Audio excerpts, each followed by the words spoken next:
Yo, what's up? I'm back with another video, and today I'm going to be continuing my series about the top 10 greatest players at each and every single position. I just got done talking about 10 of the greatest point guards of all time. The card should be on the screen right about now, but today I'm going to be talking about 10 of the greatest shooting guards of all time. But before I get started with this video, make sure y'all like, subscribe to my channel, hit that bell for notifications. Make sure y'all follow me on Instagram. My links down below in the description box. And let's get started with this video. And coming in at number 10, we got Clyde Thompson. Now look, I know a lot of people gonna be mad that guys like T-Mac or Vince Carter didn't make the list, but a guy like Clyde Thompson made the list. And Clyde isn't as talented as T-Mac, but talent isn't everything in this league. And Clyde Thompson is easily one of the greatest shooters of all time. You can make the argument that he's the best shooter on this list, because Clyde Thompson, he be stepping up in a lot of big playoff games. Sure, he is a little bit inconsistent this year in the playoffs, but against the Memphis Grizzlies in Game 6, he stepped up, hence the nickname Game 6 Clyde, as he had 30 points. I could go to 2016 versus the Oklahoma City Thunder in Game 6, where they came back down 3-1, and Clyde had a historic performance with 41 points with 11 threes. So that was crazy impressive, and he saved the Warriors this season. I could go to 2018 against the Houston Rockets, where he had 35 points with 9 threes, and they eventually won the series in 7 games and go on to win the championship. So Clyde Thompson wasn't just there for the free ride. He was stepping up in a lot of big moments. But the main reason I'm going high on the list is simple.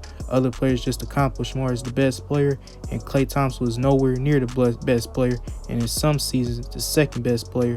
But Clyde Thompson, though, still worthy of being 10 on my list, but 10 is the highest I could put him. But coming in at number 9, we got the Nick Killer himself, Reggie Miller. Now Reggie Miller, he might be a real controversial player on this list, because I've been hearing a lot of people say Reggie Miller is quote-unquote overrated, and he shouldn't be a top 75 player of all time, or not even the top 10 shooting guard of all time. But I don't think people really overrate Reggie Miller no more, due to a lot of YouTubers say he was, including myself. But I don't think people really overrate Reggie Miller. But Reggie Miller, let's go over his career, easily one of the greatest shooters of all time. You can make the argument that he's the second best shooter on this list, and this guy lived for the playoffs. Sure, his regular season numbers didn't show, but in the playoffs, this man turned into a legit superstar, as this man was showing up playoffs after playoffs. He was going head-to-head with guys like Michael Jordan, Kobe Bryant, Shaquille O'Neal. And I remember in 1998 in that Eastern Conference Finals series against the Chicago Bulls, where he took them to 7 games, and Jordan even said that was the toughest matchup that he had to go up against, as they nearly stopped the Bulls' three-peat, as Reggie Miller hit one of the biggest shots in playoff history, where he shoved off of Michael Jordan and he hit that fadeaway. So props to Reggie Miller for that. But it's not like he won a championship or nothing. He wasn't that great on the defensive side of the ball, and other players just accomplished more than Reggie Miller. And on this list, you can make the argument that Reggie Miller is the worst talent on this list, like for real. And that's the reason why he only has 3-time All-NBA selections. So I got to take that in consideration as well. But Reggie Miller's still an all-time great, but 9 is the highest I could put him. But coming down at number 8, we got Sugar Ray Jesus Sutherworth himself, Ray Allen. Now Ray Allen, he was a real tricky guy to put on his list, because Ray Allen, sure, he was a great player with the Seattle Supersonics and the Milwaukee Bucks, and he has 2 championships. But we got to take that in consideration. We got to add context to it. His first championship, he was the 3rd best player. And for his Miami Heat ring, it really wasn't no debate, as he was a role player. But I got to give him credit for those rings. He balled out in the first one. And the second one, he hit arguably the biggest shot in NBA history. So I got to take that in consideration. And Ray Allen, I don't think he gets enough credit of how he creates his own shot. Because when he was with the Bucks and the Seattle Supersonics, he was kind of a decent shot creator. He wasn't just no spot-up shooter. Now I remember in Seattle where he averaged like 25 points a game. So he was just no spot-up shooter. He was creating his own shot. But it's not like he was an MVP candidate or nothing, and he was never a top 5 player in this league. And the 2 championships that he won, sure, he earned them. But like I said, he wasn't the best or second best player on those teams. And for his Miami Heat ring, he was obviously a role player. But Ray Allen's still an all-time great, but A is the highest I could put him. But coming down at number 7, we got the Iceman himself, one of the greatest nicknames of all time, George Gervin. Now, George Gervin is obviously not a person I used to watch back in the days because I wasn't born in the 70s or the 80s. But the numbers that I pulled up in the film that I was watching, he was easily one of the greatest scorers of all time, as he has 4 scoring titles, 2 of those with averages over 30 points a game, and he has that nice finger roll, and he's definitely one of the most influential players in NBA history, so I got to take that into consideration. You couple that in with the 7-time All-NBA selections, he is worthy of being on this list. But why can't I have him any higher? Simple. Other players just accomplished more, and they did in a better era, and they either won a championship or an MVP, something that George Gervin doesn't got. But George Gervin, though, still an all-time great, but 7 is the highest I could put him. But come down to number 6, we got the answer, Allen Iverson. Allen Iverson off the rip is easily one of the most influential and impactful players in NBA history. How he changed the game for the crossover, how he changed the game for small guards, how tough they are, and then you couple that in with the MVP that he won in 2001 alongside the finals appearance. He is worthy, and I mean worthy, of being number 6 on this list. But why can't I have him any higher? I ain't gonna lie, he does have a lot of playoff flameouts that people don't talk about, because outside of that 2001 finals run, he has first round flameouts, second round flameouts, and yeah, that's not going to cut it. Then I remember as a second option where he teamed up with Carmelo Anthony, and let's not act like he was that old, because he was still in his prime putting up 25 points a game.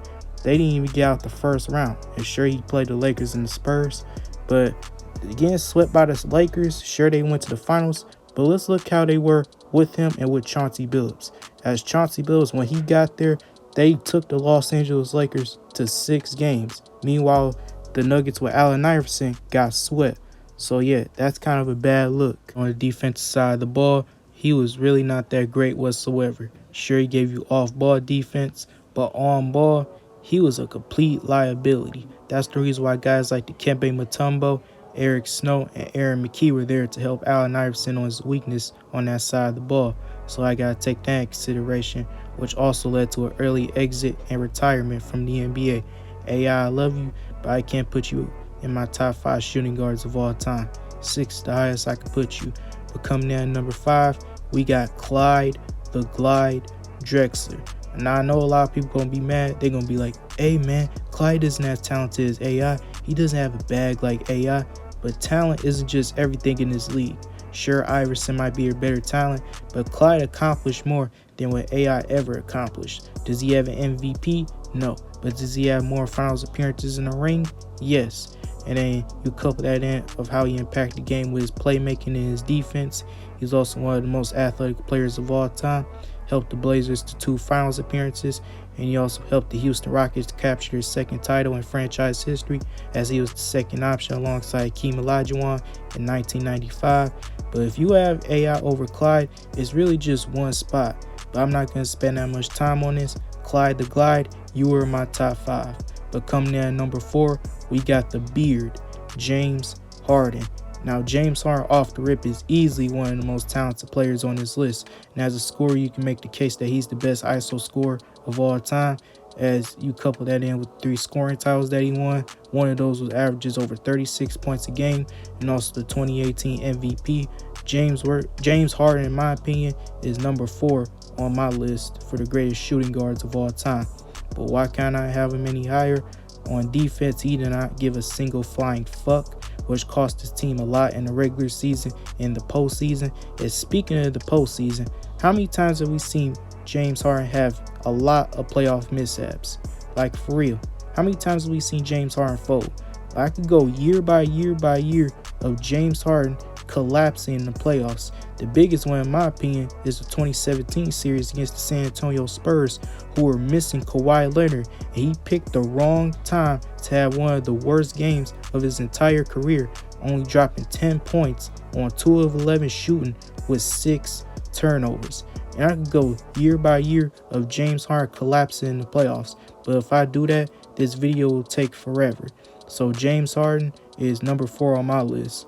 But coming in at number 3, we got Dwayne Wade, Flash himself. Now, unlike James Harden, Dwayne Wade is a clutch playoff performer, as D-Wade be showing up big time in the playoffs, especially in 2006, which is the most underrated part of his career, because people do not talk about how great he was in that series. Because against the Detroit Pistons, who still had Ben Wallace, and they won 64 games, I believe he shot over 60% from the field, and they won in 6 games. And then we all know what happened in the 2006 NBA Finals, where in the last 4 games, he almost averaged 40 a game. And his second best teammate was a fat Shaquille O'Neal, who only averaged 13 points a game. Yeah, that shit was crazy impressive. Couple that in with the 2 other championships that he won as a second option alongside LeBron James. He is worthy of being a top 3 shooting guard of all time. Coming in at number 2, we got the Black Mamba himself, Kobe Bean Bryant. Now we all know who Kobe is. 5-time NBA champion, 2-time Finals MVP, regular season MVP, 15-time All-NBA performer, 11 of those being first team. Kobe Bryant is easily the second greatest shooting guard of all time. And if y'all have an issue with this spot, rewind the video, play it back, and you'll have your answer. But coming in at number 1, was there really any question? It's his airness himself, Michael Jeffrey Jordan. Like, come on, man. Come on. 6-time NBA champion, 6-time Finals MVP, 5-time regular season MVP, 6-0 in the finals, no Game 7s. That enough shows that he's not just the greatest shooting guard of all time, but the greatest player of all time. And if you have an issue with this spot on this list, you don't know basketball. Stick to your sport. But that concludes this video. What y'all think? Drop a list down in the comment section down below. This your boy Lil Trady signing out. Stay safe. Peace.